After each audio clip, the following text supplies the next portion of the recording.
Assalamualaikum. Terima kasih kerana anda masih lagi setia menonton tutorial saya yang ke-12. So hari ini saya akan fokus pada basic pengetahuan tentang analog input dan output untuk Arduino. So biasa kita akan lihat nombor macam ni lah untuk input 1023 dan output 0 hingga 255. So daripada mana kita dapat nombor-nombor ni, saya akan explain dalam bab ni. Untuk praktikal pada tutorial akan datang. Sebelum tu, Sekiranya anda rasa video ini bermanfaat, sila subscribe, komen, share and like. Thank you for watching. okey, kali ini saya nak terangkan apa itu analog untuk Arduino. So seperti mana kita tahu, kita ada analog dan digital, digital input dan digital output, dan kita ada analog input dan analog output. So untuk analog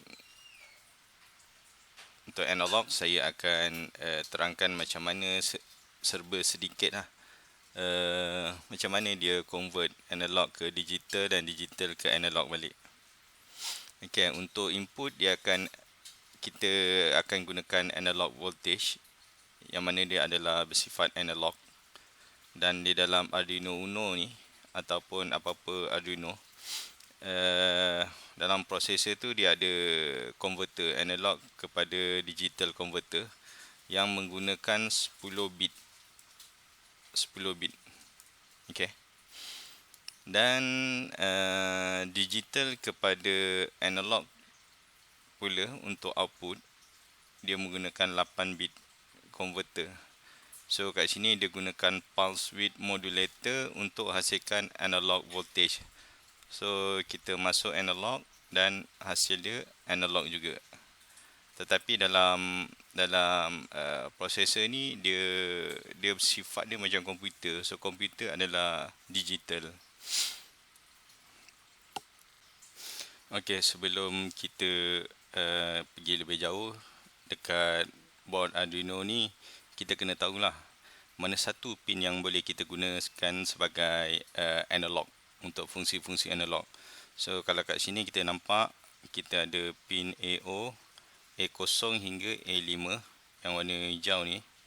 Dia adalah untuk input analog. Dia boleh digital, boleh jadi digital input, tapi biasanya kita akan gunakan untuk analog. Okey. Untuk output, semua yang ada simbol ini macam sine wave ni ataupun PWM, kita panggil dia pulse width modulation. Pin 3, 5, 6, 9, 10, 11, semua yang saya sebut tadi boleh menghasilkan analog output. Kalau yang lain seperti 8, 7, 4 dan sebagainya hanya digunakan untuk digital. Dan selain daripada tu kita ada jugalah yang lain-lain ni. Basically dia akan digunakan sebagai digital semua ni, dan hanya pin tertentu saja yang boleh digunakan sebagai PWM. Okey, tadi saya terangkan pasal analog read, maksudnya input lah, analog input. So cara penulisannya adalah analog R huruf besar EAD, kemudian dalam kurungan pin yang kita gunakan sebagai analog pin tu lah. Contoh A0, A1, A2, okey. So tadi saya ada bagi tahu untuk analog ke digital, dia punya converter menggunakan 10 bit. So apa maksud 10 bit ialah untuk binary, kita ada komputer akan kenal 0, 1 ataupun high low ataupun true false on off. So dua digit ni dia akan tahulah. So kat sini dia lebih pada binary dan dia akan tahu 0 dan 1. Okey. Ini contoh binary lah. Ini adalah 10 bit. So kat sini ada 4, sini ada 4 dan sini ada 2. Total 10. Okey. Kalau kita gunakan komputer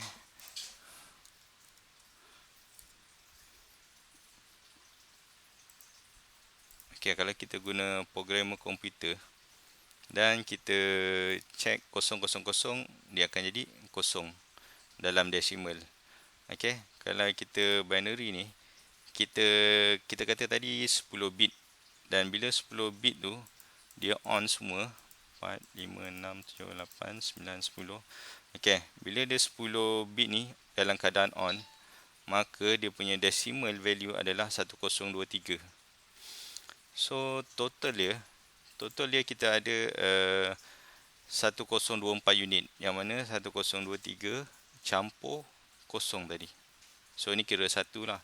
So kita ada 1024 unit. Okey, apa kaitan unit ni dengan voltage?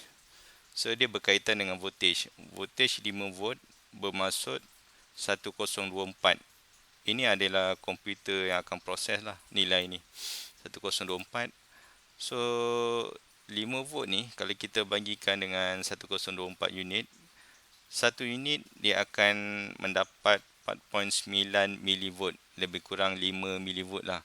So bermaksud kalau kita bagi dekat input analog tu 5 milivolt, dia akan onkan satu unit.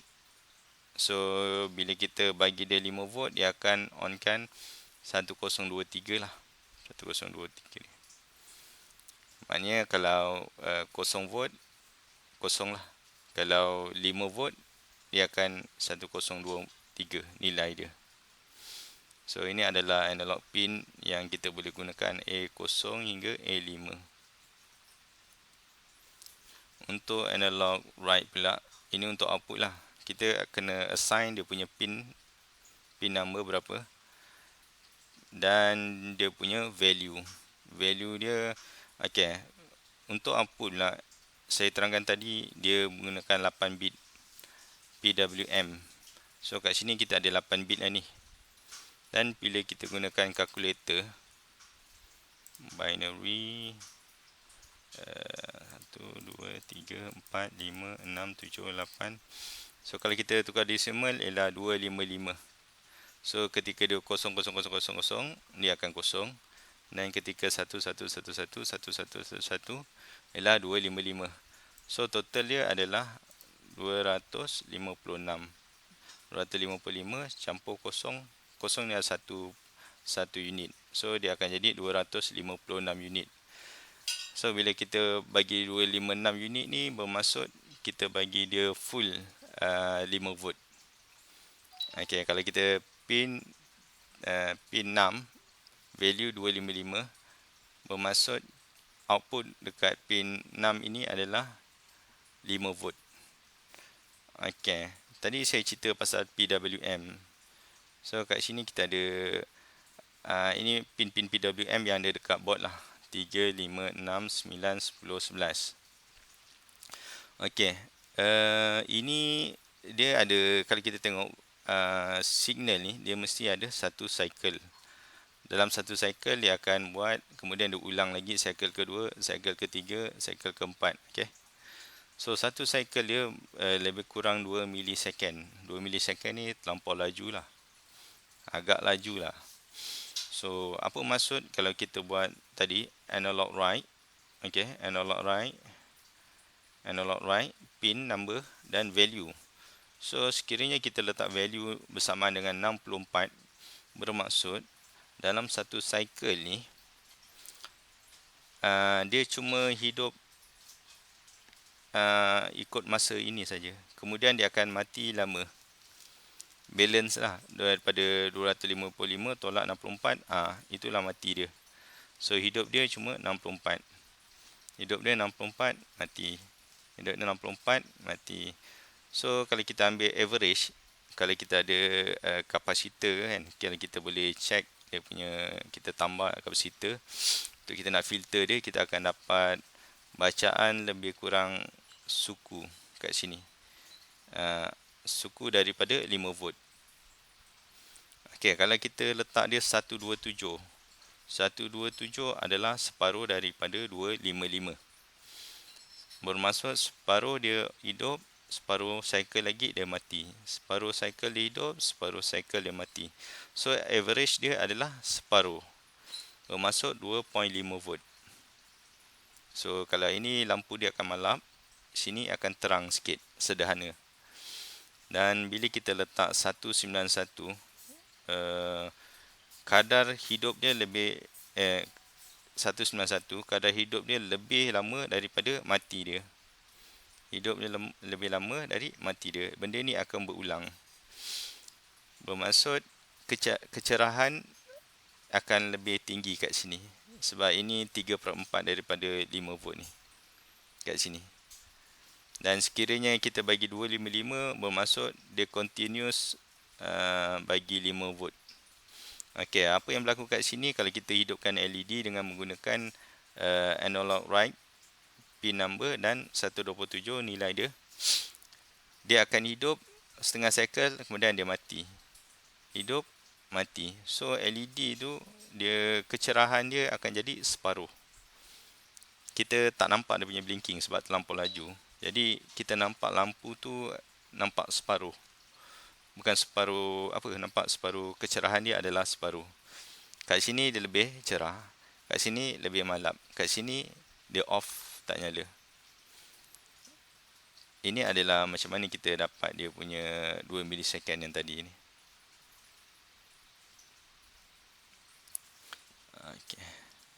Okey, untuk maklumat lebih lanjut, kamu boleh pergi ke website Arduino, pergi pada reference dan tengok pada function. So kalau kita pergi ke function, kita akan dapat lihat analog read dan analog write. So kita fokus dua ni. Bila kita masuk analog read, so kita ada beberapa maklumat lah yang panjang lebar macam ni. So saya simplekan penerangan saya. So kita fokus pada UNO. So dia 5 volt, A0 hingga A5 dan 10 bit. Ini adalah resolution. So mana saya dapat 10 bit tadi adalah daripada resolution, daripada datasheet ni. Okay, so kita boleh baca lah kalau nak baca Rajen. Dan kita boleh tengok dekat analog write juga. So dekat analog write ni pun kita fokus pada UNO. Bergantung lah, kalau anda pakai Mega, dia lain lah configuration dia, Leonardo, UNO, Wi-Fi. Okay. Tadi kita dapat tengok kat sini 3, 5, 6, 9, 10, 11 adalah PWM pin dia. Dan mana saya dapat 500 Hz untuk frekuensi dia adalah daripada sini 490. Tapi saya genapkanlah jadi 500. Okay, so saya harap anda dapat memahami tutorial saya kali ini. Dan sekiranya ada apa persoalan dan maklumat yang anda lebih tahu daripada saya, boleh kongsikan di ruangan komen. Terima kasih. Assalamualaikum.